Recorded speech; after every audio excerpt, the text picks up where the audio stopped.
اعوذ باللہ من الشیطان الرجیم بسم اللہ الرحمن الرحیم ربی اشرح لی صدری ویسر لی امری واحلل عقدۃ من لسانی یفقہوا قولی ربی یسر ولا تعسر وتمم بالخیر۔ انشاءاللہ آج ہم دیکھیں گے سورہ نساء، اس کی 2 آیات ہم آج کریں گے، آیا نمبر 33 and 34۔ تو آیا نمبر 33 کو دیکھتے ہیں۔ بسم اللہ الرحمن الرحیم۔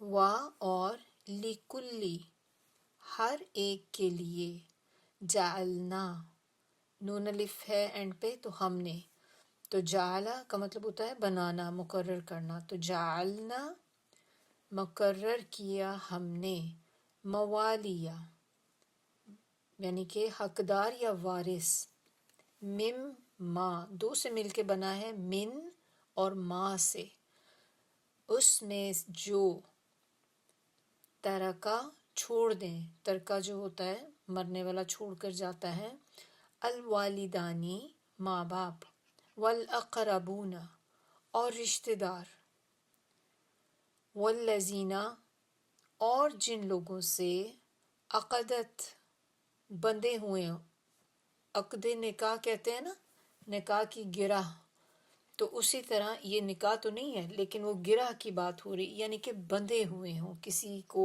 باندھا ہوا ہو تو باندھنے کے لیے آتا ہے، عہد و پیمان باندھنا کسی کے ساتھ، کمٹمنٹ کرنا کسی کے ساتھ، آپ نے جیسے دوستیاں ہوتی ہیں تو آپ ان کے ساتھ آگے کر لیتے ہیں نا، بھائی چارہ کر لیتے ہیں، یہ چیزیں آ جاتی ہیں اس میں۔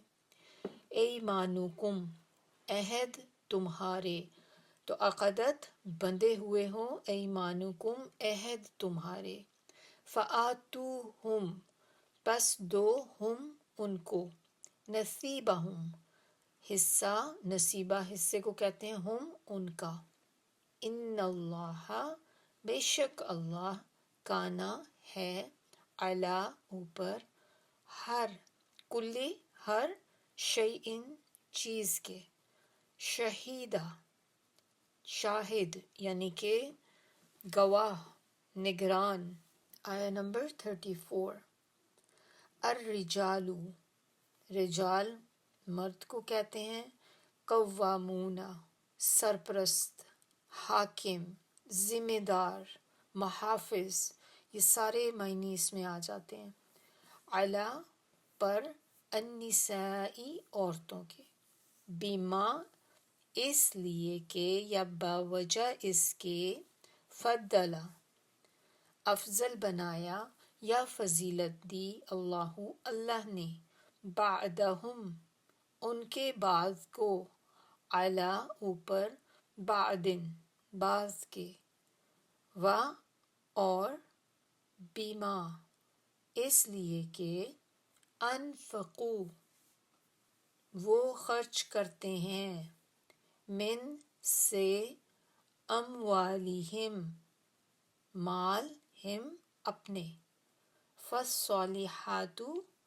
پس نیک عورتیں، قانتات فرما برداری کرنے والی، حافظات حفاظت کرنے والی، للغیب غیب میں، عدم موجودگی میں، پیٹھ پیچھے، بما اس کی یا ان چیزوں کی، حفظہ حفاظت کی، اللہ نے، واللاتی اور جو عورتیں کہ، تخافون تم ڈرتے ہو یا تمہیں ڈر ہو، تمہیں اندیشہ ہو، نشوزہن نشوزہ سرکشی کا، ہنہ ان کی، ہنہ دیکھیں ہم نے پہلے دیکھا تھا کہ یہ جب بھی اینڈ پہ آتا ہے تو اس کے معنی فیمنن کے ہو جاتے ہیں،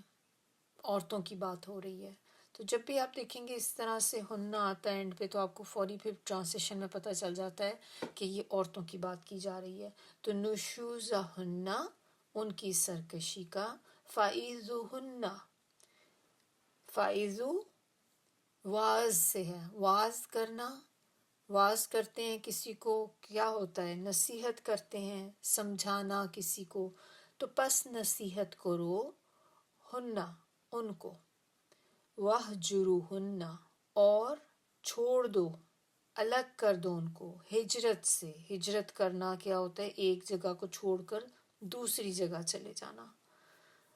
تو اسی طرح چھوڑ دو، الگ کر دو، کس کو؟ ہننا ان کو، عورتوں کو، فی میں، المداجع بستروں، سونے کی جگہ کو کہتے ہیں بیسیکلی، جہاں پہ آپ سوتے ہیں نا، تو وہ کیا ہوتا ہے؟ بیڈ ہی ہوتا ہے جس کے اوپر سوتے ہیں۔ وَاضْرِبُوهُنَّ اور مارو ان کو، فَإِن پس اگر، اطعناکم وہ فرما برداری کریں، یعنی کہ اطاعت سے ہے نا، اطاعت کریں، فرما برداری کریں، کم تمہاری، فلا تو نہیں، تبغو تلاش کرو، علیہن علی یعنی کہ اعلیٰ اوپر، ہم نے دیکھا ہے کہ آئین کے ساتھ جب ہوتا ہے تو اس کے معنی اوپر کے آ جاتے ہیں، پھر ہننا ان کے، سبیلا کوئی راستہ، ان اللہ بے شک اللہ، کانا ہے، علین سب سے اوپر، ہم کہتے ہیں نا اللہ تعالی، اللہ تعالیٰ سب سے اوپر ہے، اعلیٰ اوپر کو کہتے ہیں، تو علین اسی سے ہے، یہ سب سے اوپر ہے، کبیرن بہت بڑا ہے۔ چلیں انشاءاللہ دیکھتے ہیں تفسیر آیا نمبر 33۔ اور ہم نے ہر اس ترکے کے حقدار مقرر کر دیے ہیں جو والدین اور رشتہ دار چھوڑیں، اور وہ لوگ بھی جن سے تم نے عقد باندھ رکھا ہے، یعنی کہ عہد کر رکھا ہے، یقیناً اللہ تعالیٰ ہر چیز پر حاضر اور ناظر ہے۔ موالی ورڈ یہاں پر یوز ہوا ہے اس کی آیت کے سٹارٹ میں، وَلِكُلِّ جَعَلْنَا مَوَالِيَ، تو یہ موالی کے معنی جو ہوتے ہیں، اس کے معنی ہوتے ہیں وارثوں کے، اور یہ مولا کی جمع ہے۔ تو مولا کسے کہتے ہیں؟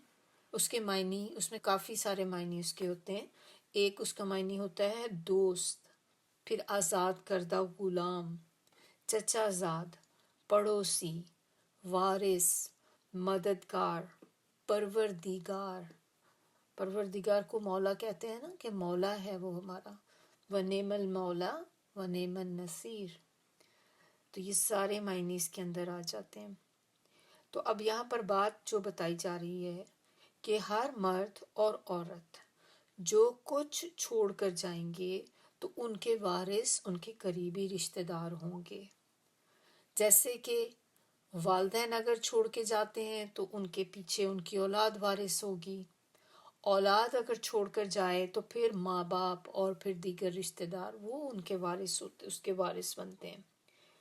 اب یہاں پر ایک چیز اور بتائی جا رہی ہے جو ہم نے پہلے نہیں دیکھی تھی، وہ یہاں پر اللہ تعالیٰ اب ہمیں بتا رہے ہیں، اور وہ کیا چیز ہے کہ وَالَّذِينَ عَقَدَتْ أَيْمَانُكُمْ،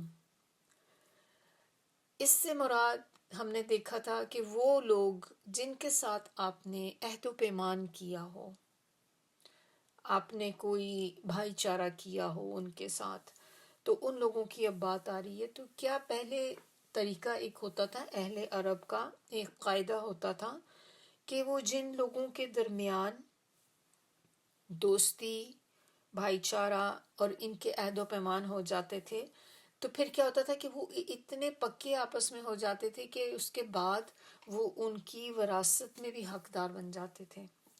تو اسی طرح کہ جیسے آپ کوئی کسی کو اڈاپٹ کر لیں، منہ بولا بیٹا بنا لیں، منہ بولی بیٹی بنا لیں، تو جب آپ اس طرح کسی کو بناتے ہیں تو اس زمانے میں وہ بھی وارث ہوتے تھے، وراثت میں ان کا حصہ ہوتا تھا۔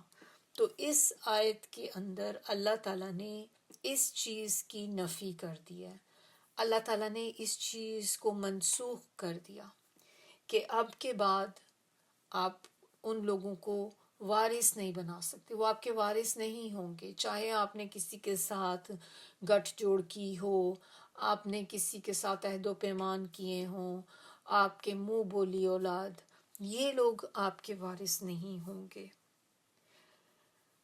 تو اس قاعدے کے مطابق جائیداد یا وراثت آپ کی جو ہوتی ہے وہ آپ کے صرف رشتہ داروں میں تقسیم کی جا سکتی ہے، اور وہ بھی وہ جو ہم آلریڈی پڑھ کے آ چکے ہیں۔ تو اب ہم اس کی ڈیٹیل میں نہیں جائیں گے، آلریڈی ہم نے کافی ڈیٹیل میں اس کو دیکھا ہے شروع میں۔ تو اللہ تعالیٰ نے جس طریقے سے ہمیں بتا دیا اس طریقے سے ہم ان کی ڈویژن کریں گے۔ البتہ اب پھر یہاں پر جو بات کی جا رہی ہے تو پھر اس کا کیا مطلب کہ وَالَّذِينَ عَقَدَتْ أَيْمَانُكُمْ، کہ پہلے تو ایسے ہوتا تھا کہ ان کو وراثت میں حصہ دے دیا جاتا تھا، لیکن اب یہ نہیں ہوگا، اب صرف رشتہ داروں میں ہی ہوگا جس طریقے سے اللہ تعالیٰ نے بتا دیا۔ لیکن اب آپ نے جن کے ساتھ عہد و پیمان کر رکھے ہیں یا جو آپ کے منہ بولی اولاد ہے، اب ان کا آپ کیا کریں گے؟ تو ان کے بارے میں پھر یہ کہ آپ ان کو اپنی زندگی میں کچھ دے دیں، جو کچھ آپ دینا چاہتے ہیں آپ اپنی زندگی میں ان کو دے دیں، کیونکہ زندگی میں وراثت نہیں ہوتی۔ وراثت کے احکامات بہت سخت ہیں، یہ ہم سب کو سمجھنا پڑے گا۔ یہ ایسی چیز نہیں ہے کہ ہم اس کو بہت لائٹ لیں۔ آپ نے ذرا سی بھی وراثت کے معاملے میں ہیر پھیر کر دی، تھوڑی سی چیز ادھر سے ادھر کر دی، کسی کا حق مارا گیا، تو آپ یہ دیکھیں کہ اس کے لیے جہنم ہے، اور نہ صرف جہنم ہے بلکہ اس کے بارے میں حدیث میں یہ بھی کہا جاتا ہے اور وہ ہمیشہ اس میں رہیں گے۔ تو یہ بہت امپورٹنٹ ہے کہ ہم اللہ تعالیٰ کے بتائے ہوئے طریقوں پر عمل کریں۔ تو اگر اب اس طرح کے لوگ ہیں جن کے ساتھ آپ نے کوئی عہد و پیمان کیا ہوا ہے، بھائی چارہ کیا ہوا ہے کسی کے ساتھ، اور اب آپ چاہتے ہیں کہ آپ ان کو دیں، تو وراثت میں سے تو کچھ نہیں ملے گا۔ صرف اب یہ آپ کے پاس آپشن ہوتا ہے کہ آپ ان کو اپنی زندگی میں جو چاہے دے دیں، اور یا پھر یہ اگر زندگی میں نہیں دینا چاہتے تو پھر ایک اور آپشن ہے، اور وہ کیا ہے؟ وصیت کا، کہ پھر آپ اپنی وصیت کر سکتے ہیں ان کے لیے۔ اور وصیت آپ لوگوں کو پتہ ہونا چاہیے کہ وصیت کیا ہوتی ہے۔ دوبارہ سے اس کو ہم رپیٹ کرتے ہیں یہاں پہ، کیونکہ ہو سکتا ہے کچھ لوگ اس میں کنفیوز ہوں، کچھ کو ابھی صحیح طرح کلیئر نہ ہو۔ تو اس میں آپ یہ دیکھیں کہ ایک ہوتی ہے وراثت۔ وراثت کیا ہوتی ہے؟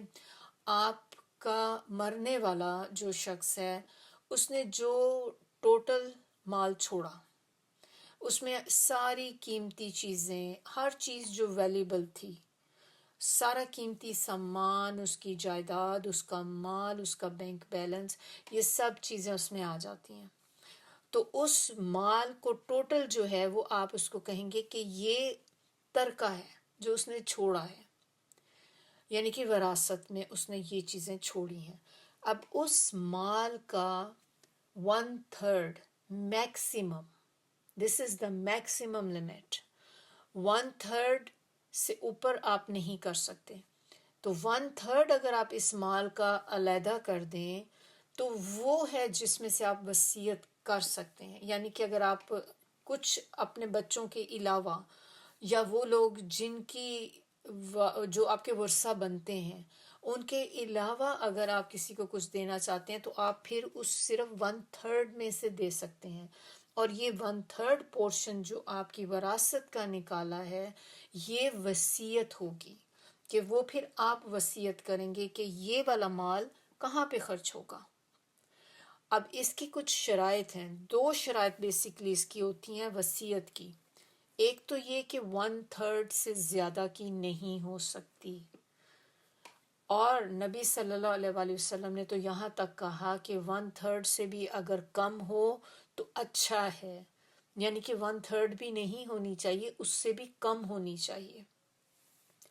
دوسری چیز، شرط، اس کی کنڈیشن جو ہے وہ یہ کہ یہ وارثوں کو نہیں وصیت کی جا سکتی، کہ یہ وصیت کا مال جو 1/3 سیپریٹ کیا، یا 1/3 یا اس سے بھی کم 1/4 جتنا بھی آپ نے رکھا، یہ ورثہ کو نہیں ملے گا، کیونکہ ورثہ کو تو آلریڈی حصہ مل جائے گا نا۔ تو یہ آپ ان کو نہیں اب دے سکتے، یہ آپ کو وارثوں کے علاوہ ہی دینا ہوگا۔ اب وصیت کرنی لازمی نہیں ہے کہ اب یہ نہ ہو کہ آپ سب سمجھیں کہ اب جو بھی بندہ کوئی مرنے والا جائیداد اپنی وراثت چھوڑ کے جائے گا، اب اس میں سے لازمی ہم نے تیسرا حصہ علیحدہ کر کے سائڈ پہ کر دینا ہے. ایسا نہیں ہوگا. یہ اس صورت میں ہے کہ اگر کوئی اپنی وصیت کر کے جاتا ہے پھر تو یہ صرف ان کیس ہوگا کہ اگر کوئی بندہ اپنی وصیت کرنا چاہتا ہے کہ میں نے کہیں اور بھی اپنا مال دینا چاہتا ہوں، جیسے کہیں چیریٹی میں دینا چاہتا ہوں، کسی مسجد میں آپ نے بات کی ہوئی تھی، کسی مدرسے کو آپ نے کی ہوئی تھی کہ مجھے وہاں پہ کچھ مال دینا ہے، تو وہ پھر وصیت میں سے ہوگا. لیکن اگر کسی بندے نے وصیت کی ہی نہیں تو پھر آپ یہ مال علیحدہ نہیں کریں گے 1/3. پھر وہ پورا کا پورا جو مال بچا ہوگا وہ وراثت ہوگا اور وہ اسی مطابق ہی تقسیم ہوگا. اور وراثت کے اوپر آپ کو یہ بھی ہم نے دیکھا تھا کہ جو امپورٹنٹ چیز ہے کہ جب کوئی بندہ فوت ہوتا ہے تو اس کا کفن دفن کا جو خرچہ ہوتا ہے سارا وہ بھی پھر اس کے اس چھوڑے ہوئے مال میں سے پورا کیا جاتا ہے. اور اسی طرح اگر اس نے حق مہر نہ دیا ہو اپنی بیوی کا، وہ بھی اس کا اسی مال سے نکلے گا. پہلے یہ چیزیں نکلیں گی، مہر نکلے گا. اگر اس نے کوئی قرض لیا ہوا تھا تو وہ قرض کا مال نکلے گا، قرض دیا جائے گا، اور اس کی کفن دفن کا جو ارینجمنٹ ہوگا وہ کیا جائے گا. یہ 3 چیزیں کرنے کے بعد پھر جو مال بچے گا وہ ڈیوائڈ ہوگا. اس کے بعد اللہ تعالیٰ نے اینڈ پر کیا کہا کہ اللہ تعالیٰ ہر چیز پر گواہ یا نگران ہے، کہ اللہ تعالیٰ ہر چیز کا جاننے والا ہے. ہم کبھی کبھی سوچتے ہیں یا کچھ کام ہم ایسے کرتے ہیں کہ وہ ہم اس طریقے سے کرتے ہیں کہ شاید ہمیں کوئی دیکھ نہیں رہا، ہم کوئی بات نہیں اس طرح سے کر لیتے ہیں، کسی کو کیا پتا. اللہ تعالیٰ یہاں پہ بتا رہے ہیں کہ اللہ ہر چیز پہ گواہ ہے. جو کام ہم کر رہے ہیں اللہ اس کو دیکھ رہا ہے، اللہ نگران ہے، اس کا نگرانی کرنے والا ہے اللہ تعالیٰ اس کی. تو یہ چیز کا ہمیں بھی احساس ہونا چاہیے کہ اللہ تعالیٰ ہر وقت ہر چیز کی نگرانی کر رہے ہوتے ہیں، دیکھ رہے ہوتے ہیں. ایسے ہی ہے کہ جیسے آپ کہہ لیں کہ آپ کنٹینیوس آپ کیمرے کے اندر ہیں. جیسے آپ کے روم میں کہیں کیمرے لگا دی، پورے گھر میں کیمرے لگا دیے جائیں تو آپ دیکھیں کہ انسان ایک کمرے سے دوسرے میں جاتے وقت بھی اس کو ڈر لگ رہا ہوتا ہے، موومنٹ کرتے ہوئے ڈر لگ رہا ہوتا ہے کہ کہاں جاؤں، ہر طرف کیمرے لگے ہوئے ہیں. تو چھپ چھپ کے آپ سائڈوں سے ہو کے جا رہے ہوتے ہیں کہ کہیں آپ کی مووی نہ بن جائے یا کچھ اس طرح سے. تو اب دیکھیں کہ جب وہ ہوتا ہے تو ہم کتنے کانشیس ہو جاتے ہیں نا کہ کیمرے لگے ہوئے ہیں تو ہمیں کیئرفل ہونا ہے. لیکن جب اللہ تعالیٰ خود اپنے الفاظ میں یہ بات بتا رہے ہیں کہ اللہ گواہ ہے، اللہ نگران ہے، اللہ تعالیٰ احاطہ کیے ہوئے ہیں. تو نگرانی کرنا یعنی کہ ایک ایک چیز کو اللہ تعالیٰ دیکھ رہے ہیں جو ہم کام کرتے ہیں. آیت نمبر 34، یہ والی آیت بڑی امپورٹنٹ آیت ہے. اس آیت کے بارے میں یہ بھی بات آتی ہے کہ کہتے ہیں کہ یہ موسٹ مس انٹرپریٹڈ آیا ہے، یعنی کہ غلط انٹرپریٹ کیا جاتا ہے. اور آیت میں کیا بتایا جا رہا ہے؟ اس میں اللہ تعالیٰ ہمیں بتا رہے ہیں کہ مرد عورتوں پر حاکم ہیں، اور اس بنا پر کہ اللہ نے ان میں سے ایک کو دوسرے پہ فضیلت دی، اور اس وجہ سے بھی کہ وہ اپنا مال خرچ کرتے ہیں.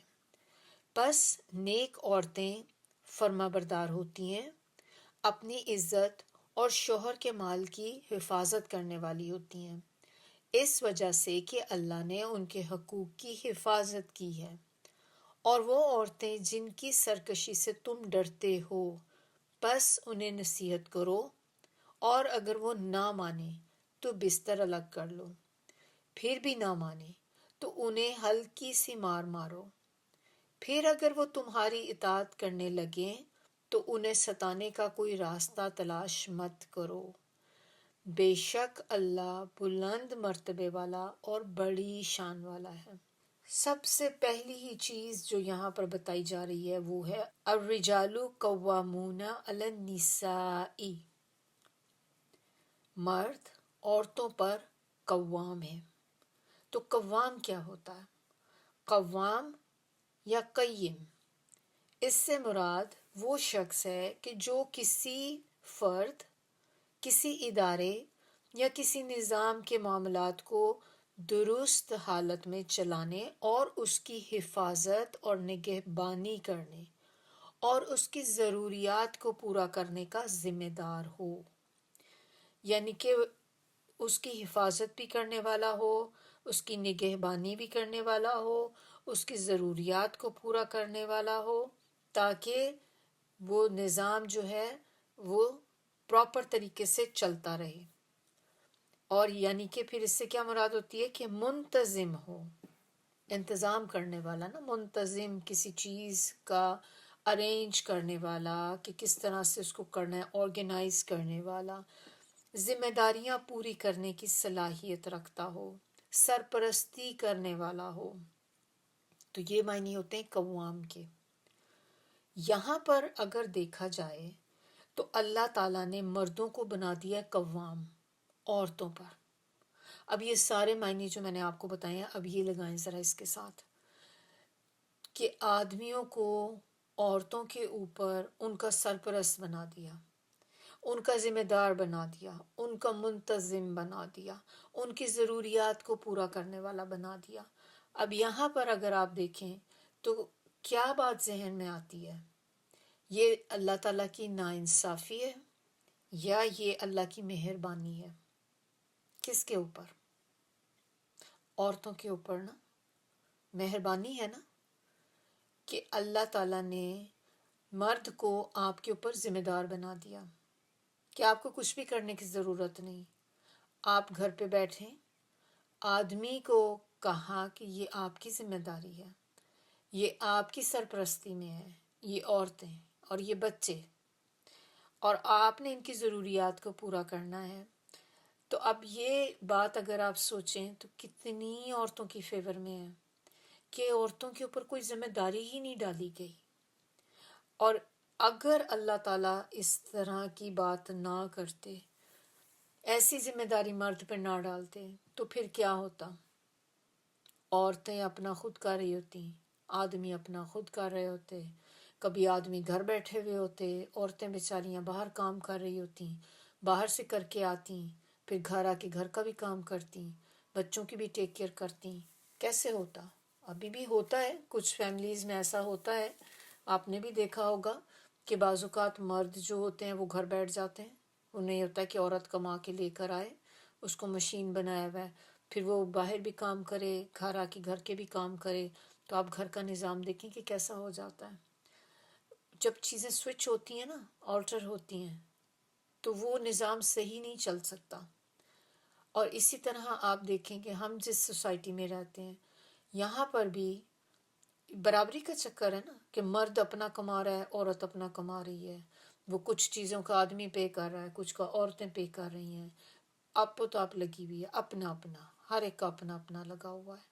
اس کے مطابق اگر آپ اس کے ان کمپیریزن اگر آپ ہم لوگوں کا دیکھیں، مسلمانوں کا، کہ کتنا ایک پرسکون قسم کا ماحول ہے، کہ اللہ تعالیٰ نے مرد کی ذمہ داری ایک ڈالی، ایک ذمہ داری عورت کی ڈالی، مرد کے اوپر ذمہ داری ڈالی کہ اس نے باہر کے کام کرنے ہیں، وہ باہر کا دیکھے گا، حالات، ماحول باہر کا، باہر کتنی سختی ہوتی ہے، طرح طرح کے لوگوں سے واسطہ پڑتا ہے، کوئی اچھے لوگ ہوتے ہیں، کوئی برے ہوتے ہیں، اس کا انسان کو پتہ چلتا ہے جب آپ گھر سے باہر نکلتے ہیں۔ عورتوں کے لیے گھر سے باہر نکلنا دیکھیں کتنا مشکل کام ہے، کہ کس طرح کی آپ خطرات ہیں جو آپ مول لیتے ہیں، کیونکہ اللہ تعالیٰ نے جس طرح کی باڈیز ہماری بنائی ہیں، کہ مرد کی باڈی اور ہے، عورتوں کی باڈی اور ہے، عورتوں کے ساتھ باہر جاتے ہیں تو رسک ہے نا، باہر نکلنا عورتوں کے لیے فتنہ ہے، کہ فتنہ اس سینس میں عورتوں کو فتنہ نہیں کہہ رہی، لیکن عورتوں کا باہر نکلنا، کیونکہ مرد جو ہوتے ہیں، ظاہر ہے آپ کو تو نہیں پتہ کہ کون سا مرد ہے، کس طرح کا اس کے اندر کوئی جانور چھپا ہوا ہے، ایک طرح سے ایسی ہوتا ہے نا، مرد اندر سے حیوان کے طرح کے ہوتے ہیں، لسٹ ہوتا ہے بہت زیادہ ان میں، تو ریپ ہو جاتا ہے عورتوں کا۔ اسی وجہ سے نا کہ آپ باہر جائیں گی جتنا زیادہ ہوگا، اللہ تعالیٰ نے عورت کو گھر میں محفوظ کیا، کہ آپ کے لیے سب سے سیف جگہ اگر کوئی ہے وہ آپ کا گھر ہے۔ اور اس میں تو کوئی شک نہیں کہ اگر آپ دیکھیں کہ آپ اپنے گھر میں ہیں تو آپ سب سے زیادہ حفاظت میں ہوتے ہیں۔ آپ تبھی خطرے میں پڑتے ہیں نا جب آپ گھر سے باہر نکلتے ہیں. تو اللہ تعالیٰ نے خطرات کے لیے کہ باہر کی جو سردی گرمی سب مرد کے ذمہ ڈالی کہ وہ باہر دیکھے گا، کیونکہ اللہ نے اس کو رف اینڈ ٹف بنایا ہے، عورتوں کو اس طرح سے نہیں بنایا ہوا. تو ہمارے اوپر تو یہ ایک بہت بڑی بلیسنگ ہے اللہ تعالیٰ کی کہ اللہ تعالیٰ نے مرد کو ذمہ دار بنا کر ہمیں اس ذمہ داری سے فارغ کر دیا. اور عورتوں کے اوپر ذمہ داری کیا ڈالی گئی کہ اس نے اپنے شوہر کے گھر کی حفاظت کرنی ہے، اس کے بچوں کی ٹیک کیئر کرنی ہے اور اپنی حفاظت کرنی ہے. کتنی آسان چیزیں اللہ تعالیٰ نے دی ہیں. اس پہ بھی اگر ہم اٹھ کے کمپلین کرنا شروع کر دیں کہ یہ تو برابری نہ ہوئی، آدمیوں کو قوام کیوں بنا دیا، تو پھر آپ بن جائیں قوام. دیکھ لیں قوام بن کے کہ کیسا ہوتا ہے. ذمہ داری ان لوگوں سے پوچھیں، ان عورتوں سے پوچھیں کہ جن کے مرد گھر بیٹھ گئے ہیں اور وہ بیچاریاں باہر جا جا کے کام کرتی ہیں، ان سے پوچھیں قوام بننا اچھا ہے کہ برا ہے. تو یہ چیزیں دور کی چیزیں بڑی اچھی لگتی ہیں. جب خود واسطہ پڑتا ہے تو ہمیں پتہ چلتا ہے کہ ہمارے شوہر جو ہیں ہمارے لیے کتنی بڑی بلیسنگ ہے، کہ کتنی چیزوں سے انہوں نے ہمیں پروٹیکٹ کیا ہوا ہے. کہ ایک طرح سے ہم ایسے ہی سوچنا چاہیے کہ ہم گھر میں اپنے ملکاؤں کی طرح رہتی ہیں. ایسے ہی ہوتا ہے نا کہ آپ اپنے گھر میں کرتا دھرتا ہیں، جو آپ مرضی کریں. اپنے گھر میں آپ ہیں آپ ملکہ ہوتی ہے، جیسے مالک ہیں گھر کی، شوہر کے گھر کی. تو یہ تو بہت ایک بڑی آنر کی بات ہے. تو اللہ تعالیٰ نے پھر آگے یہ بھی بتا دیا کہ اللہ نے اس کو قوام بنایا ہے اگر تو کیوں، کیونکہ اللہ کو پتہ ہے نا کہ ہماری منٹیلٹی کیسی ہوتی ہے. ظاہر ہے اللہ نے پیدا کیا، اللہ کو اپنی مخلوق کا پتہ ہے کہ عورتوں کے ذہن میں آئے گا پھر کہ کیوں مردوں کو قوام کیوں بنا دیا، اور یہ آتا ہے. تو اللہ تعالیٰ نے آگے ریزن بتا دی 2 باتوں کی بنا پر. اس وجہ سے اللہ تعالیٰ نے مردوں کو قوام بنایا ہے. نمبر 1 کہ مرد کی، یہاں پر اللہ تعالیٰ نے یہ بتا دیا کہ اللہ نے بعض کو بعض پر فضیلت دی ہے. اب جیسے ہم پیغمبروں کے بارے میں پڑھتے ہیں نا کہ بعض کو بعض پہ اللہ نے فضیلت دی، یہاں پر وہ فضیلت کی بات نہیں ہو رہی کہ جس میں کوئی شرف آتا ہے، کوئی کرامت آتی، کوئی مرتبہ آتا ہے، کہ یہاں پہ اس چیز کی بات نہیں ہو رہی کہ یہ وہ فضیلت ہے. یہاں پر اس کا مطلب یہ ہے کہ اللہ تعالیٰ نے بائی برتھ مردوں کو کچھ ایسی خصوصیات عطا کی جو عورتوں کو نہیں دی. جیسے آدمی کی بلڈ جو ہے وہ آپ دیکھیں کہ عورت سے زیادہ سٹرونگ ہوتی ہے، کیونکہ اس کو باہر کے کام کی ذمہ داری ہے. تو اللہ تعالیٰ نے اس کے باڈی کو اسی طرح کا بنایا ہے. آدمی کو محنت مشقت کرنی ہے، اس کو ارن کرنا ہے، اس کو گھر سے باہر نکلنا ہے، کما کر لے کر آنا ہے. اس میں اسے مزدوری بھی کرنی پڑتی ہے، بہت سے کام اس کو کرنے پڑ جاتے ہیں جو بہت ٹف بھی ہوتے ہیں. جو عورتوں کا باڈی اس طرح کا ہوتا ہے وہ اس حد تک ہینڈل نہیں کر سکتی. اب سامان اٹھانے کی ہی بات آپ دیکھ لیں، لفٹ کرنے کی، ویٹ لفٹنگ کی بھی آپ دیکھیں کہ عورت کی کیپیسٹی کتنی ہوتی، وہ کتنا سامان اٹھا سکتی ہے، جبکہ مرد کی کیپیسٹی اس سے کافی زیادہ ہے کہ وہ کافی وزن اٹھا سکتے ہیں. ہماری باڈی اس طرح کی نہیں بنی ہوئی. تو اللہ تعالیٰ نے یہاں پر جو فضیلت کی بات کی وہ اس فضیلت کی بات کی کہ اللہ تعالیٰ نے بعض کو بعض پہ، کیونکہ ان کا باڈی ٹائپ ڈیفرنٹ ہے، عورتوں کا ڈیفرنٹ ہے. اسی طرح اگر آپ دیکھیں تو اللہ تعالیٰ نے جو پیغمبر تھے، رسول تھے، سارے وہ سارے مرد تھے، عورتیں تو رسول نہیں تھی نا کوئی بھی. تو اسی لیے دونوں کی ذمہ داریاں فرق ہیں، اسی لیے دونوں کا باڈی بھی فرق ہے. عورت کی ذمہ داری ہے، اس کو بچے پیدا کرنے کی ذمہ داری ہے، گھر سنبھالنے کی ذمہ داری ہے، بچوں کی، شوہر کی ٹیک کیئر کرنے کی ذمہ داری ہے. تو اس کا باڈی اسی حساب سے بنایا گیا.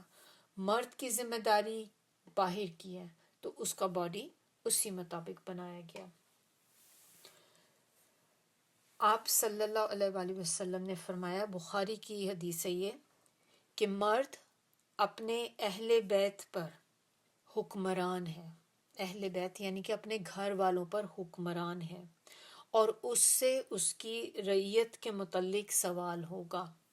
رعیت یعنی کہ رعایا کہتے ہیں نا کہ آپ کی رعایا کون ہے. تو گھر میں جو شوہر ہوتا ہے یا باپ ہوتا ہے، اس کی رعایا اس کی بیوی اور بچے ہوتے ہیں. یعنی کہ شوہر سے پھر باپ سے شوہر سے اس کی رعایت کے بارے میں پوچھا جائے گا، اور عورت اپنے شوہر کے گھر اور اس کی اولاد پر حکمران ہے، اس سے اس کے بارے میں سوال ہوگا کہ اس نے اس کے شوہر کے گھر کی کیا کیا، گھر کی ٹیک کیئر کی کہ نہیں کی، اس کی اولاد کی ٹیک کیئر کی کہ نہیں کی۔ باپ تو بیچارہ چھوڑ کے چلا جاتا ہے صبح کا گیا کام پہ، رات کو گھر آیا، اب پیچھے اس کی اولاد کی پرورش کرنا کس کی ذمہ داری ہے؟ پرورش تو دونوں ہی کر رہے ہیں نا، باپ تو کھلاتا پلاتا ہے، وہ کما کر لاتا ہے، وہ ضروریات پوری کرتا ہے، لیکن جو اس کی اسپریچول گروتھ جو ہے بچوں کی، وہ کون کرتا ہے؟ وہ تو گھر میں ماں ہی کرتی ہے نا۔ تو اگر ماں دین پر نہیں ہوگی تو پھر آپ سوچ لیں کہ بچوں کا کیا بنے گا۔ تو اگر عورت دین پر ہوتی ہے تو پھر بچے بھی دین پر ہوں گے، کیونکہ جیسی بیوی آپ لے کر آئیں گے وہ ویسی ہی آگے بچوں کی پرورش کرے گی۔ اب آپ ماڈرن سی بیوی لے آئیں، آزاد خیال بیوی لے آئیں، تو وہ آپ کے بچوں کی ویسی ہی پرورش کرے گی نا جیسی وہ خود ہوگی، اپوزٹ تو نہیں ہو سکتا۔ اور عورت سے اس چیز کی پوچھ کی جائے گی کہ اس نے اپنے شوہر کی اولاد کی تربیت کس طرح سے کی۔ تو اب یہ ہم سب کے لیے ایک وارننگ ہے، ایک بڑی امپورٹنٹ چیز یہاں پر جو بتائی گئی ہے، اور یہ ایک طرح سے اسکیری پارٹ بھی ہے کہ ہم سے بھی یہ پوچھا جائے گا۔ اگر ہمارے بچے صحیح راستے پر نہیں ہیں، اگر ہمارے بچوں کی اپ برنگنگ اس طرح سے نہیں ہوئی جیسے اللہ تعالیٰ نے ہمیں کہا، تو اس میں ہم سے بھی پوچھ ہوگی، کیونکہ مرد تو صبح کا چلا گیا، اللہ کے سامنے تو ہر چیز، ہم نے ابھی دیکھا نا پچھلی آیت میں کہ اللہ تعالیٰ ہر چیز پر نگران ہے، تو اللہ تو دیکھ رہا ہے نا کس نے کتنا پارٹ ادا کیا ہے کس چیز میں۔ اب مرد بیچارہ صبح کا گیا، رات میں آتا ہے، کھانا کھایا، تھوڑی دیر میں سو گیا، کتنی ذمہ داری اس کی بچوں کو ان کی اپ برنگنگ میں، ان کو ریز کرنے میں، کتنا وہ بیچارہ کنٹریبیوٹ کر سکتا ہے، وہ جتنا کر سکتا ہے ان کے لیے جو پیسہ کما کے لاتا ہے، تو باقی ذمہ داری جو آ جاتی ہے وہ پھر عورت کے اوپر آ جاتی ہے۔ تو یہ عورتوں کو اس پہ الرٹ ہو جانا چاہیے کہ ہمیں بہت کیئرفل ہونا ہے اس چیز میں کہ ہمارے بچے اگر ابھی چھوٹے ہیں تو آپ دیکھیں کہ ہمیں اس چیز کو امپورٹنس دینی چاہیے کہ کل کو اللہ کے سامنے ہمیں کھڑے ہو کر ان چیزوں کا جواب دینا پڑے گا کہ ہم نے اپنے بچوں کی تربیت کس طرح سے کی ہے۔ آدمی تو اس لحاظ سے بچ جائیں گے کہ اللہ نے جو ذمہ داریاں اس کو دی وہ اپنی ذمہ داریاں نبھا رہا ہے۔ اور آپ کو پتہ ہے کہ جب کوئی مرد، کوئی بھی آدمی گھر سے نکلتا ہے کمانے کی خاطر، جیسے گھر سے جاتے ہیں نا، جاب کے لیے جاتے ہیں، تو جب بھی وہ کوئی مرد گھر سے کمانے کے لیے نکلتا ہے کہ وہ پیسہ کما کر اپنے گھر والوں کے لیے لے کر آئے، تو اگر اس راستے میں اس کی ڈیتھ بھی ہو جاتی ہے تو شہادت ہوتی ہے۔ اور اسی طرح وہ ایسے ہی ہے کہ جیسے جہاد پہ جانا، تو شہادت کا درجہ ہوتا ہے یہ کہ مرد کمانے کے لیے نکلا تھا تاکہ اپنے گھر والوں کے لیے کما کر لا سکے، تو وہ تو اپنی ذمہ داریوں کو پورا کر رہا ہے۔ کیا ہم اپنی ذمہ داریوں کو پورا کر رہے ہیں؟ یہ ہم نے دیکھنا ہے، اب اپنے اپنے گھروں میں ہم نے دیکھنا ہے کہ ہم کتنی ذمہ داری پوری کر رہے ہیں، اپنے شوہر کے گھر کی بھی ہم کتنی ٹیک کیئر کرتے ہیں۔ یہ تو نہیں ہے کہ وہ بیچارہ کما کر لے کر آتا ہے، ہماری ضروریات ہی ختم نہیں ہوتی، ہم ہر وقت اسی میں ہی آگے سے آگے بڑھنے کے چکر میں، اب مجھے یہ چاہیے، اب مجھے وہ چاہیے، اب میرا ڈیکور چینج کرنا ہے، اب میرا دل تنگ آ گیا اس سے، اب مجھے نیو پینٹ کرانا ہے، اب مجھے ہر چیز کی کلر سکیم چینج کرنی ہے۔ تھوڑا اس کو بھی سانس لینے دیں، تھوڑا سا اعتدال کے ساتھ کام کریں۔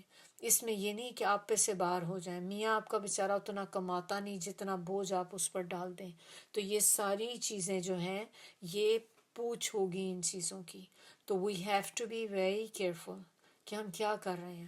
تو اللہ تعالیٰ پوچھے گا ہم سے، صحیح بخاری کی روایت ہے، یہ عام حدیث نہیں ہے کہ کہیں کوئی ضعیف حدیث ہے، یا یہ صحیح بخاری کی حدیث ہے یہ۔ تو دوسرا پوائنٹ اس میں جو تھا کہ اللہ تعالیٰ نے قوام کیوں بنایا، دوسرا پوائنٹ اس میں یہ ہے کہ وہ کما کر لاتا ہے، اپنا مال خرچ کرتا ہے، تو ظاہر سی بات ہے کہ جو مال خرچ کرے گا گھر میں تو پھر حکم بھی تو اسی کا چلے گا نا، وہی ہوگا نا جو باس. ایسے تو نہیں کہ وہ کما کر لے کر آئے، سارا باہر کا سردی گرمی سختیاں وہ برداشت کرے، کما کے کتنی محنت سے کما کر آپ کے لیے لے کر آئے اور آپ باس بن کے بیٹھ جائیں کہ میں باس ہوں اور آپ اس کے اوپر حکم چلائیں. ایسا تو نہیں ہوگا نا. تو یہ اللہ تعالیٰ نے بتا دیا کہ یہ ریزنز ہیں جس کی وجہ سے اللہ تعالیٰ نے مردوں کو قوام بنایا ہے. اب اس میں یہ بھی بات ایک ہوتی ہے کہ اب مرد عورت کی کمائی نہیں لے سکتا. یہاں پر چونکہ اس سوسائٹی میں بہت کامن ہے کہ عورتیں بھی ساتھ کام کر رہی ہوتی ہیں، تو اب ایسا نہیں ہے کہ عورت اگر کمائی کر رہی ہے تو مرد اس کی بھی کمائی لینا شروع کر دے کہ ٹھیک ہے تم بھی مجھے دو اس میں سے نا، کیونکہ تم کماتی ہو، کنٹریبیوٹ کرو، آدھا میں کروں گا آدھا تم کرو. ایسا نہیں ہوتا. اللہ نے ایسی ذمہ داری نہیں ڈالی. عورت جتنا کمائے گی وہ مال اس کا ہے، مرد وہ مال نہیں لے سکتا.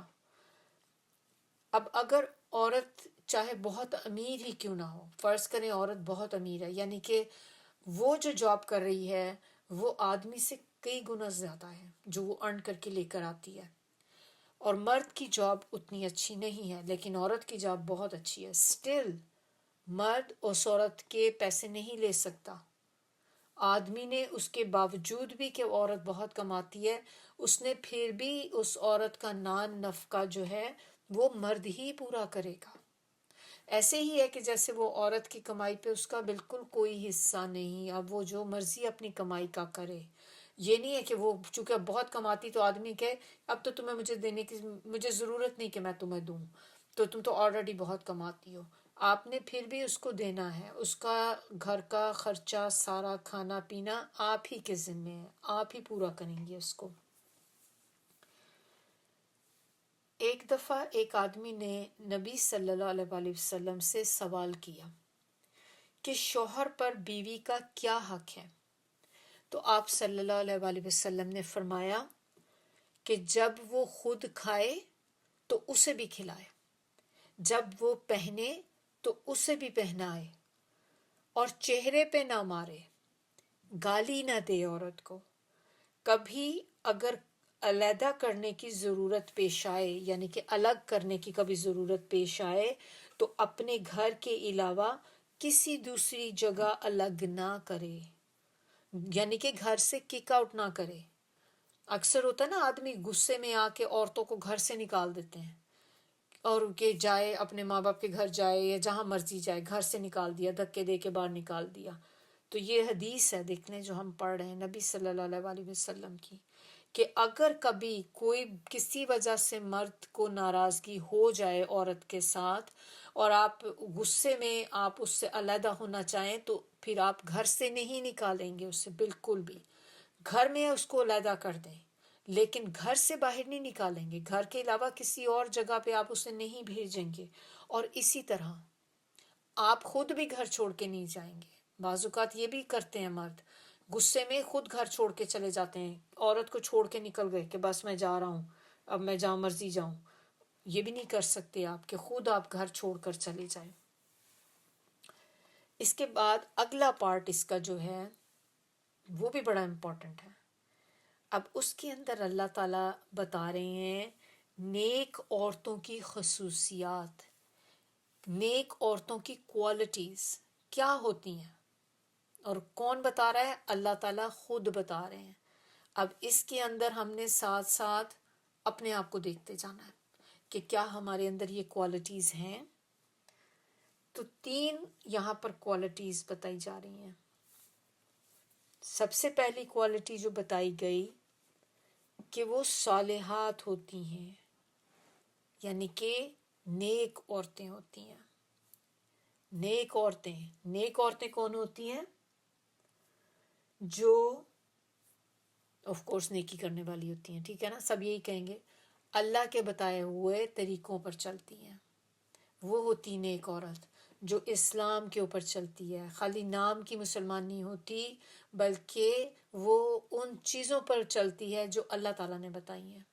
اللہ نے جو باؤنڈریز بتا دی ان کے اندر رہتی ہے، اور جو چیزیں کرنے کے حکم اللہ تعالیٰ نے دیے ان کو پورا کرتی ہے، وہ نیک عورتیں ہوتی ہیں۔ پھر اس کے بعد قانتات ہوتی ہیں۔ قانتات کا مطلب کیا؟ فرما برداری کرنے والی، عاجزی کرنے والی۔ اس میں وہ بھی آ جاتی ہیں کہ جو اللہ کی اطاعت کرنے والی اور شوہر کا حکم ماننے والی۔ تھرڈ پوائنٹ اس کے اندر جو اللہ تعالیٰ نے تھرڈ جو کوالٹی بتا دی وہ ہے حافظات، حفاظت کرنے والی ہوتی ہیں۔ اور یہ بھی اللہ تعالیٰ نے ساتھ بتا دیا خاص طور پہ کہ حفاظت کرنے والی ہوتی ہیں للغیبی، یعنی کہ غیب میں، جب شوہر گھر پہ نہ ہو، یعنی کہ غیب تبھی ہوگا نا کہ شوہر گھر پہ نہیں، آپ اکیلی ہیں، غیب میں حفاظت کرنے والیاں۔ تو جب شوہر موجود نہ ہو تو اپنی عزت کی حفاظت کرنے والیاں ہوں، کسی کے ساتھ چھپی دوستیاں کرنے والیاں نہ ہوں۔ تو اب شوہر گھر پہ نہیں ہے، اب آپ کہیں کہ میں تو اکیلی ہوں، میں جو مرضی کروں۔ اب آپ نے اٹھایا فون اور آپ نے فون اٹھا کر ٹیکسٹنگ شروع کر دی۔ چلو جی، آپ کے دوست تھے، کوئی کالج زمانے کے دوست تھے، یا آپ نے ویسی کسی کے ساتھ آپ نے فرینڈ شپ رکھی ہوئی ہے، لڑکوں کے ساتھ، مردوں کے ساتھ۔ ایسی بھی ہوتا ہے نا، کچھ عورتیں ہوتی ہیں کہ یا لڑکیاں ہوتی ہیں کہ آلریڈی ان کی کہیں فرینڈ شپس ہوتی ہیں، شادی ہو جاتی ہے تو اس کے بعد بھی قائم رہتی ہیں۔ اب آپ اس کے بعد بھی ٹیکسٹنگ کر رہی ہیں ان کے ساتھ، یا فرض کریں آپ کے میل کزنز بھی ہو سکتے ہیں کہ آپ ان کے ساتھ، یہ تو نہیں میں کہہ رہی کہ کوئی برے ہی تعلقات ہوں، لیکن ان کے ساتھ بھی دوستیاں رکھنا، کہ کزنز کے ساتھ بھی آپ ایسے ہی اٹھتے بیٹھتے ہیں، ہنستے بولتے ہیں کہ جیسے آپ اپنی فیمیل کزنز کے ساتھ ہوتے ہیں، کیونکہ وہ تو آپ کے نامحرم ہے، آپ ان کے ساتھ تو اس طریقے سے نہیں اٹھ بیٹھ سکتے نا، لیکن پھر بھی آپ ان کے ساتھ فونوں پہ بھی باتیں کر رہے ہیں، آپ ان کے ساتھ میسیجز بھی کر رہے ہیں۔ اسی طرح آپ کے دوست ہو سکتے ہیں کالج زمانے کی، کوئی بوائے فرینڈ بھی، جیسے لڑکیاں کچھ ہوتی ہیں انہوں نے اپنے بنائے ہوئے ہوتے ہیں،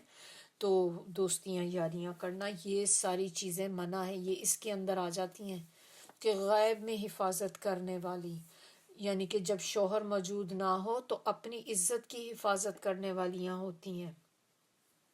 پھر ادھر کی بات ادھر نہیں کرتی، نہیں تو گھر کے سارے قصے، ساری باتیں گھر کی باہر بتا دینی جا کے، اپنی فیملی والوں کو، اپنے ماں باپ کو، جو بھی کچھ گھر میں ہو رہا ہے ایک ایک بندے کی خبر آپ پہنچائی جا رہی ہیں، یہ بھی نہیں کرنی چاہیے۔ ایک فیملی کی بات دوسری فیملی میں نہ کریں، جیسے اپنے سسرال کی بات جا کے اپنے گھر والوں میں باتیں نہ بتائیں ان کی۔ اسی طرح اس کے گھر کی حفاظت کرنے والیاں ہوتی ہیں، یہ آدمی کے گھر کی حفاظت کرنے والی، اس کی اولاد کی حفاظت کرنے والی، اس کے مال کی حفاظت کرنے والی۔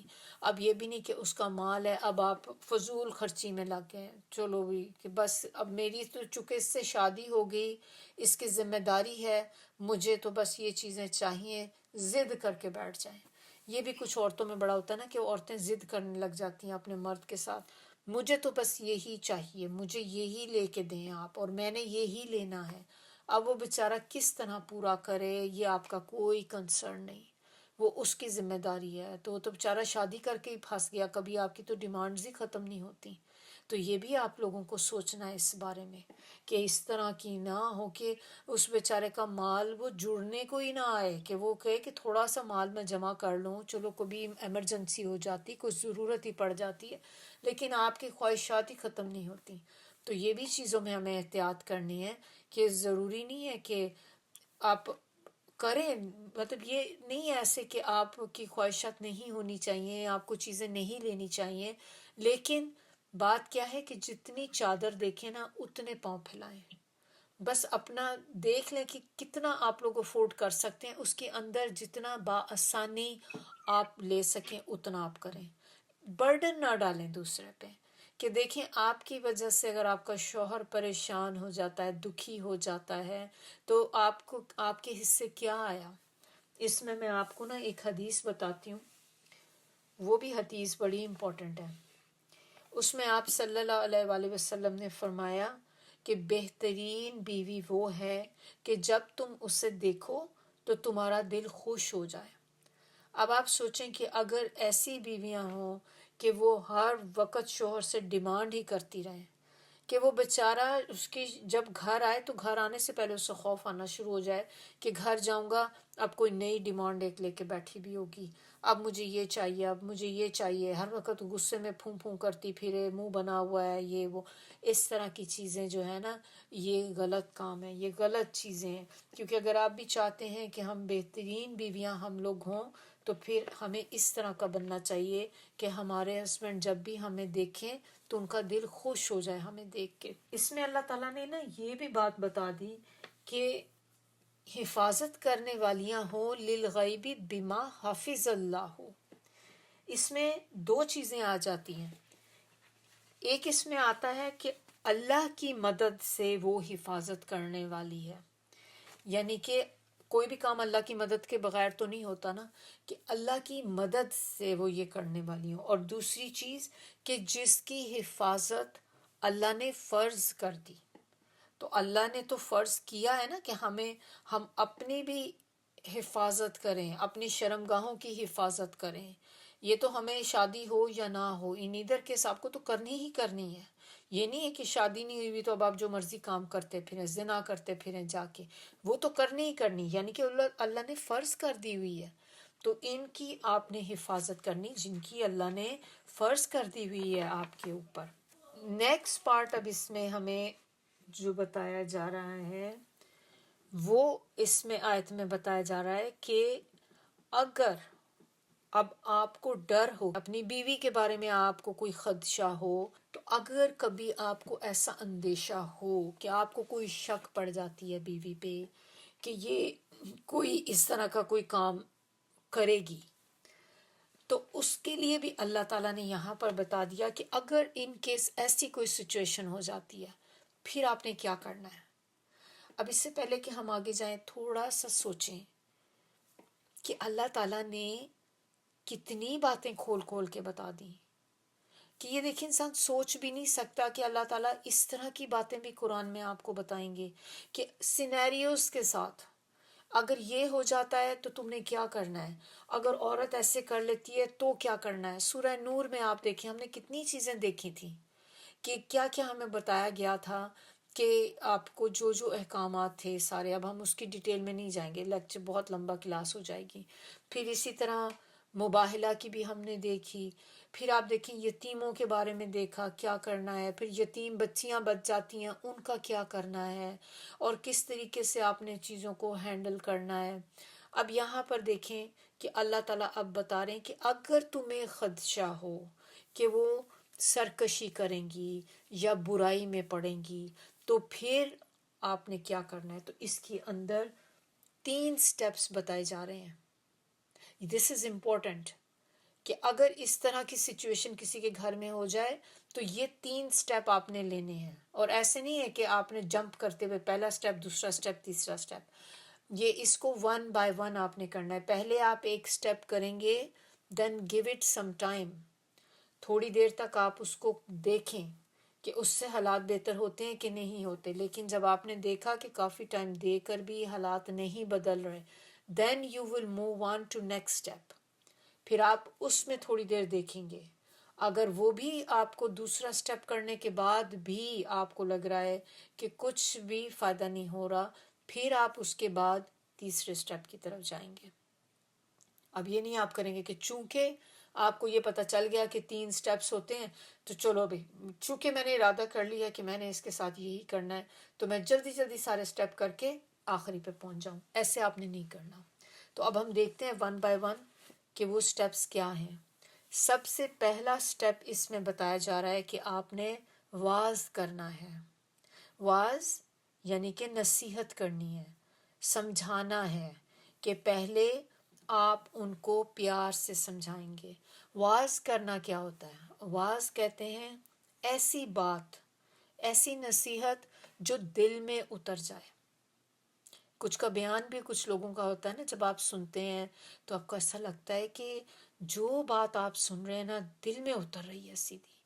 وہ ہوتا ہے واعظ، کہ ایسی بات، ایسی نصیحت جو انسان کے دل میں اتر جائے، اور ایسی چیز جو انسان کے دل کو نرم کر دے.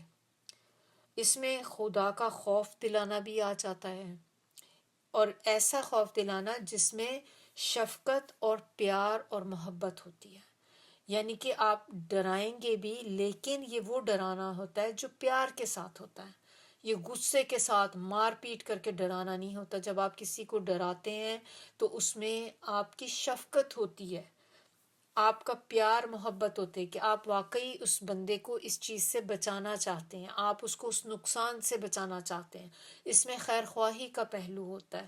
تو واز اب ہمیں پتہ چل گیا کہ کیا ہوتا ہے۔ تو اس طرح کا آپ نے طریقہ اپنانا ہے کہ آپ اس کو سمجھانے کی کوشش کریں گے، آپ اس کو نصیحت کریں گے، اللہ کا ڈر دلائیں گے اس کو کہ دیکھو یہ جو تم کام کر رہی ہو یہ غلط ہے، یہ تمہاری آخرت کو تباہ کر دے گا۔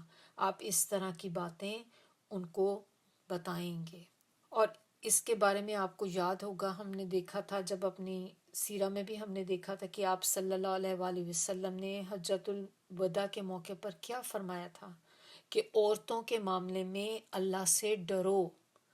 تو اسی لیے پہلی دفعہ اٹھ کے مار پیٹ نہ شروع کر دیں کہ آپ کو پتہ چل گیا کہ بھئی عورت نے غلط کام پڑ گئی ہے تو اٹھایا ڈنڈا، اٹھائی جوتی اور شروع ہو گئے مارنے، مکوں کی بارش کر دی، اس کے اوپر ٹانگوں سے مارنا شروع کر دیا۔ ایسا نہیں کریں گے آپ۔ تو یہاں پر بتایا جا رہا ہے کہ پہلے ان کو نصیحت کریں گے، پھر آپ اس کو نصیحت کرنے کے بعد آپ اس کو موقع دیں گے کہ وہ اپنے آپ کو چینج کر سکے۔ پھر جب آپ نے دیکھا کہ کچھ اثر نہیں ہو رہا نصیحت کرنے کا، کتنے دن گزر گئے، ہفتے گزر چکے، ابھی بھی وہ اسی روش پہ ہے، تو پھر آپ نے دوسرا سٹیپ کرنا ہے۔ اور وہ دوسرا سٹیپ کیا ہوگا کہ پھر آپ ان سے اپنا بستر الگ کر لیں گے۔ یہ بھی ہو سکتا ہے کہ آپ جیسے سب سے پہلے تو ایک دم سے تو بستر نہیں چھوڑ دیں گے نا آپ، تو اب آپ نے جیسے سوتے ہیں رات میں تو اپنی کروٹ بدل لیں۔ یہ بھی بعض اوقات آپ نے دیکھا ہے کہ یہ بھی ایک سائن ہوتا ہے نا کہ اگر آپ کے ہسبینڈ آپ سے ناراض ہے یا بیوی اگر ناراض ہے تو وہ اپنی کروٹ چینج کر لیتی ہے، دوسری طرف منہ کر لیتی ہے، تو یہ بھی ایک ناراضگی کا سمبل ہوتا ہے کہ ناراض ہے۔ تو آپ نے پہلے یہ کہ آپ کروٹ بدل کے لیٹیں، اس کی طرف کروٹ نہ کریں۔ اور پھر دوسرا یہ بھی پھر کہ آپ اس کے ساتھ بستر الگ کر لیں۔ اور پہلے تو یہ کہ آپ نے کروٹ بدل لی، کروٹ دوسری طرف کر کے سوئے تاکہ اس کو تھوڑا احساس ہو کہ میرا شوہر مجھ سے ناراض ہے۔ پھر آپ اس کے ساتھ کوئی تعلق بھی قائم نہ کریں، اس معاملے میں بھی آپ نے اس کو چھوڑ دینا ہے۔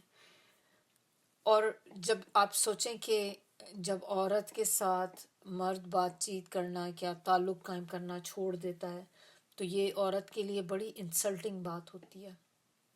اس کو یہ چیز کا احساس ہوتا ہے کہ میرا شوہر جو ہے مجھے اب اس طرح توجہ نہیں دے رہا، میرا شوہر میرے حق کو ادا نہیں کرتا۔ اور لیکن اس کے بارے میں علماء کہتے ہیں کہ آپ صرف 1 مہینے تک ایسا کر سکتے ہیں کہ 1 مہینے تک آپ بیوی کے ساتھ تعلق قائم نہ کریں۔ لیکن کچھ علماء جو ہیں وہ یہ بھی کہتے ہیں کہ میکسیمم 4 منتھ سے زیادہ نہیں ہونا چاہیے، تو 4 مہینے تک آپ یہ کر سکتے ہیں کہ بیوی کے ساتھ آپ بالکل تعلق قائم نہ کریں، اور یا آپ نے اپنا کمرہ علیحدہ کر دیا، بستر علیحدہ کر دیا آپ نے، یہ بھی آپ کر سکتے ہیں۔ کیونکہ جب آپ اپنا بیڈ بھی علیحدہ کر لیں گے، آپ دوسرے کمرے میں سونا شروع کر دیں گے، تو ظاہر ہے کہ عورت کے لیے یہ بھی چیز جو ہوتی ہے ایک کافی انسلٹنگ ہوتی کہ میرا شوہر مجھے چھوڑ کے چلا گیا دوسرے کمرے میں، میرے ساتھ سوتا بھی نہیں ہے اب۔ تو اگر تو تھوڑی سی اس کے دل میں کوئی ہوگی آپ سے محبت، یا ابھی بھی انسانیت ہوگی تھوڑی کہ اس کا ضمیر اس کو اس چیز پر ملامت کرے گا، تو وہ اس چیز سے واپس آ جائے گی، اپنے آپ کو صحیح کر لے گی کہ نہیں یہ تو بات بڑھ گئی ہے تو مجھے تو اس طرح نہیں کرنا، تو ہو سکتا ہے کہ وہ صحیح ہو جائے۔ لیکن اگر یہ دونوں سٹیپس کرنے کے بعد بھی آپ نے دیکھا کہ وہ حالات بہتر نہیں ہو رہے، وہ وہیں پہ جا رہی ہے، پھر بھی وہ اسی طرح کے کاموں میں پڑی ہوئی ہے، تو اب آپ نے اس کو کیا حکم ہے، تیسرا سٹیپ کہ آپ ان کو مار سکتے ہیں۔ اور یہ جو چیز ہے یہ اب مارنا اب یہ نہیں ہے کہ بس اب آپ تو جانور بن گئے، حیوان بن گئے مارنے میں، ایسے مارنا شروع کر دیں کہ جیسے نوکروں کو، غلاموں کو مارتے ہیں لوگ اپنے۔ تو مارنے سے یہاں پر یہ ہے کہ ایسی مار ماریں. اس کے بارے میں عبداللہ بن ابن عباس کہتے ہیں کہ یہ مار ایسی ہے کہ جیسے ایک مسواک سے مارا جائے. مسواک سے ماریں کتنی چوٹ لگتی ہے، لیکن جب آپ مارتے ہیں تو اس میں فزیکلی چوٹ نہیں لگتی، لیکن جو اس کی اثر آپ کے اوپر جاتا ہے نا، کہ انسلٹ کا جو آپ کو ہوتا ہے کہ میرے شوہر نے مجھے مارا ہے، چاہے وہ ہلکی مار ہے زیادہ ہے، لیکن چاہے ہلکی بھی آپ پیار سے بھی ماریں تو مار ہی ہوتی ہے نا.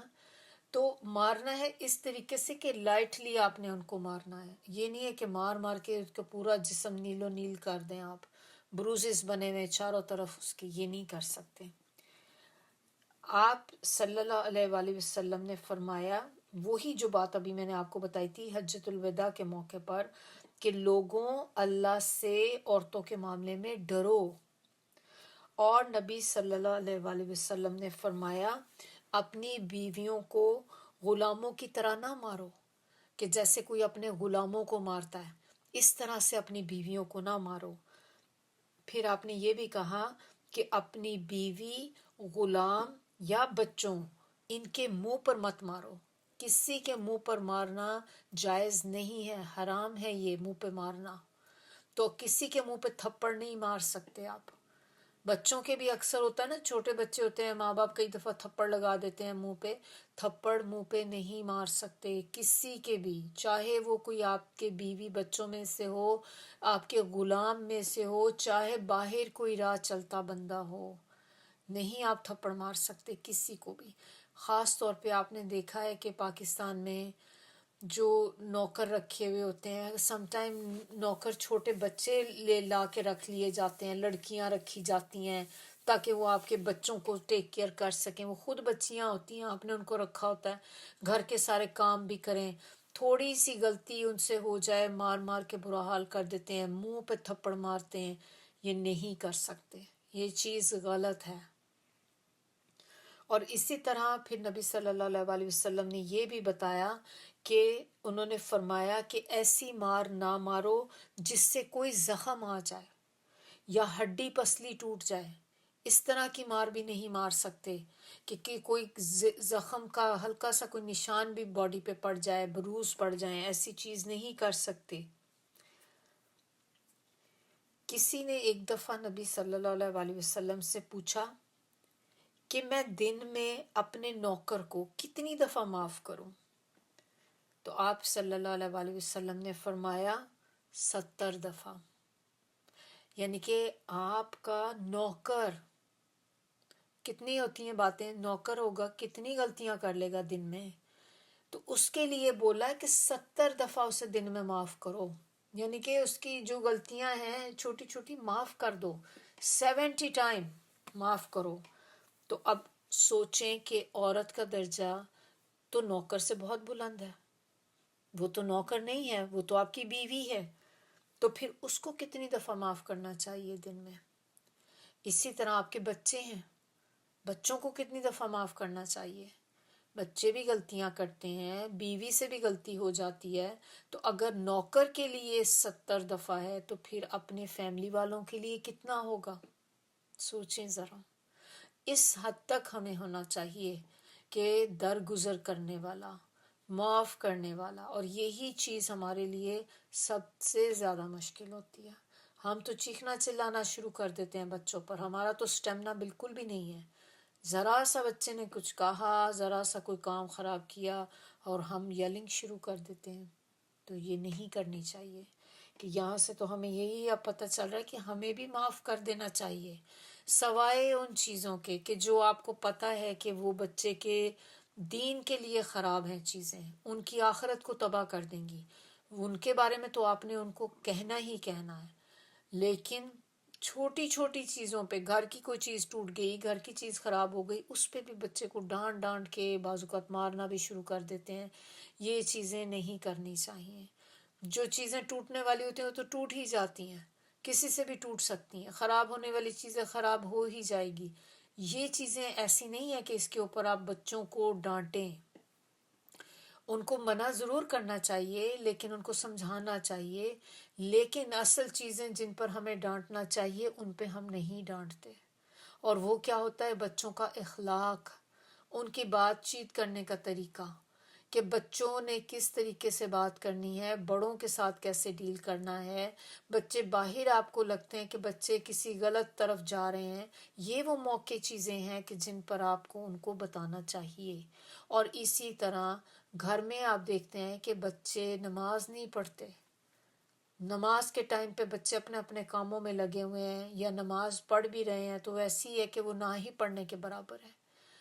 نماز پڑھے ہیں، وضو نہیں پراپر کر رہے ہیں، تو یہ وہ چیزیں ہیں کہ آپ نے ان کو بتانی ہے چیزیں یہ، تو آپ ان کو بھی اس طرح سے نہیں چھوڑ سکتے۔ لیکن باقی چیزیں جو ہیں ان میں آپ کوشش کریں کہ جتنا آپ معاف کر سکتے ہیں معاف کر دیں، اور صرف انہی کو ہی نہیں، اپنے رشتہ داروں کو بھی معاف کر دیں، ان کو بھی کرنا چاہیے جن کے ہمارے دل میں لے کے ہم بیٹھے ہوتے ہیں، گرجز ہوتی ہیں ہمارے دلوں میں کہ بس اس نے فلاں ٹائم پہ مجھے یہ کہا تھا، میں نے تو نہیں بھولنا، بہت میرا دل دکھا، بہت میرا یہ ہوا، میں نے تو نہیں معاف کرنا۔ معاف کر دیں، یہاں دیکھیں کیا حدیث میں ہے۔ اور اس کے علاوہ اگر آپ یہ چاہتے ہیں کہ اللہ تعالیٰ ہمیں قیامت کے دن معاف کر دے، تو پھر ہم دنیا میں لوگوں کو معاف کر دیں جن کے ساتھ ہم نے ناراضگیاں پالی ہوئی ہیں، کیونکہ دیکھیں موت کا وقت نہیں ہے، کوئی موت کا وقت کسی کو پتہ نہیں ہے کب آ جائے گا، ہر ایک کی موت آنی ہی ہے اپنے مقررہ وقت پر، لیکن ہمیں نہیں پتہ کہ وہ وقت کیا ہے۔ اس سے پہلے کہ جانے والے چلے جائیں اور ہمارے دلوں میں صرف ایک بعد میں ایک یہ گلٹ رہ جائے کہ کاش مجھے پتا ہوتا کہ انہوں نے چلے جانا ہے تو میں ایک دفعہ معافی مانگ لیتی، ایک دفعہ حالات بہتر کر لیتے۔ Once it's gone it's gone, اب آپ کے پاس کوئی موقع باقی نہیں بچے گا۔ اگر وہ بندہ چلا گیا، معاملات بہتر کرنے ہیں، do it as soon as possible, کہ اس سے پہلے کہ آپ یا وہ کوئی بھی چلا جائے تو آپ کیا ہم اس کے ساتھ جانا چاہیں گے؟ کیسے اللہ تعالیٰ کو فیس کریں گے کہ اس حالت میں کہ جب ہم کسی کے ساتھ ناراضگی کی حالت میں تھے، جبکہ مسلمان کے لیے تو ہے کہ 3 دن سے زیادہ اپنے بھائی سے ناراض نہ رہے، اور ہم تو سالوں ناراضگی میں گزار دیتے ہیں، مہینوں گزار دیتے ہیں۔ تو یہ چیزیں بہت امپورٹنٹ ہیں۔ اگر ہمیں اس چیز کا احساس ہو جائے نا کہ موت برحق ہے اور موت کبھی بھی آ سکتی ہے، کسی بھی ٹائم پہ آ جائے گی، تو پھر انسان ایک دن بھی دیر نہیں لگاتا۔ آپ چاہتے ہیں کہ آپ کو اللہ تعالیٰ قیامت کے دن معاف کرے، لوگوں کو معاف کر دیں، پہل کر لیں، ان کو خود آگے ہو کے منا لیں، اور اگر آپ نہیں بھی منانا چاہتے تو کم از کم انیشیٹ کریں اس چیز کو، خود آگے ہو کے کہہ دیں کہ ٹھیک ہے جو ہماری باتیں ہوئیں ہم آج سے اس کو سب چیزوں کو ختم کرتے ہیں۔ میں نہیں چاہ رہی کہ مزید اس چیز کو ہم اس طرح کنٹینیو کریں، تو جو بھی آپ کا میری طرف سے دل دکھا ہے میں آپ سے معافی مانگتی ہوں، تو ہم جو بھی کچھ ہوا ہے ہم اپنی یہ ساری چیزوں کو چھوڑ کر تو جیسے پہلے اچھے طریقے سے ملتے تھے اسی طرح ہم ملیں گے۔ دیکھیں اس کے بعد آپ کے دل میں کتنا سکون آ جائے گا، اور اللہ تعالیٰ آپ کی عزت بھی بڑھا دیں گے۔ تو یہ چیزیں جو ہیں اثر کرنے والی چیزیں ہیں کہ ان کو سنیں، پڑھیں ان پر، اور ان کے اوپر عمل بھی کریں، اثر لیں ان چیزوں سے، کیونکہ کوئی فائدہ نہیں ہے پڑھتے جائیں لیکن کرنی وہی ہے جو میرا دل چاہے گا، جو میری مرضی ہے۔ نہیں، میرا دل نہیں صاف ہوگا کبھی بھی، یہ تو معاملہ اللہ کے پاس لے کے ہی جاؤں گی۔ یقین کریں کہ جب اللہ کے پاس کھڑے ہوں گے نا سامنے، اس وقت یہ معاملہ اتنا چھوٹا لگے گا آپ کو کہ اپنے اوپر شرمندگی ہو رہی ہوگی کہ یہ اتنی معمولی چیز کے اوپر میں نے اتنی زندگی گزار دی اس بندے کے ساتھ ناراضگی میں، یہاں تو اس سے بڑے بڑے معاملات کھڑے ہیں۔ جب اتنی آپ کو سامنے خوفناک جہنم نظر آ رہی ہوگی تو تصور کریں کہ اس کے آگے آپ کی ناراضگی کیا رہ جائے گی۔ اس وقت تو یہ لالے پڑے ہوں گے انسان کو کہ میرا اب کیا بنے گا، اب اس میں تو میرا جانا، مطلب آپ کو نظر آ رہا ہوگا کہ جہنم آ گیا ہو کہ آپ کی طرف آ رہی ہے، تو ہر ایک کی طرف آئے گی، یہ نہیں کہ صرف ایک آدھ کی، ہر ایک کی طرف آنکھیں کھول کھول کے دیکھے گی کہ اس کو بھی نگل لوں، اس کو بھی نگل لوں۔ اس وقت تو انسان کی اپنی حالت بری ہوئی ہوگی، تو کہاں یہ معاملات تو یاد بھی نہیں آئیں گے وہاں پہ جا کے۔ دنیا میں معاف کر دیں جس کو آپ معاف کر سکتے ہیں، بھلا دیں باتیں۔ کوئی چیز ایسی نہیں ہے کہ جو اتنی آپ کو ڈیمیج کسی نے کیا ہے کہ آپ اس کا کر ہی نہیں سکتے۔ کچھ چیزیں اللہ پر بھی چھوڑ دیں کہ اللہ تعالیٰ آپ کی خاطر میں نے اسے معاف کیا ہے، اللہ تعالیٰ میں نے یہ فیصلہ، میں نے یہ اپنا معاملہ آپ کے سپرد کر دیا، اب آپ ہی اس کو ہینڈل کرنے والے ہیں۔ سارا بوجھا اٹھا کر اللہ کے اوپر ڈال دیں، پھر دیکھیں اللہ تعالیٰ کیا کرتے ہیں۔ آپ خود بھی سکون میں آ جائیں گے۔